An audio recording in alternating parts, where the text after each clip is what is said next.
সংগঠনের সাথে জড়িত হয়ে বা আমার ঘরে কোনো এই ধরনের বৈঠক বসে তাহলে আমার সন্তান সহ আমাকে জবাই করবে, এমনভাবে জবাই করবে যে কখনো একটা মাছি মশা যেন আমার ঘরে না ঢুকতে পারে। জামাত তো থাক দূরের কথা, আমাকে যদি আর কখনো জামাতের সাথে আমি কখনো যোগাযোগ করি আমাকে আমার বাড়ি থেকে উলঙ্গ করে বের করবে।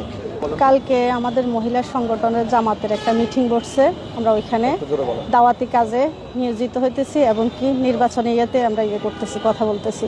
ওইখানে রোমান হঠাৎ করে আসি চিল্লাচিল্লি করতে আছে, এখানে এই নারী কেন আসছে, জামাতের নারীরা কেন আসছে, এদেরকে বাইরে বলতে। আমি তো এভাবে তো মহিলাদের ভিতরে আপনি পুরুষ মানুষ আসতে পারেন না, আপনি একটু পরে আসেন।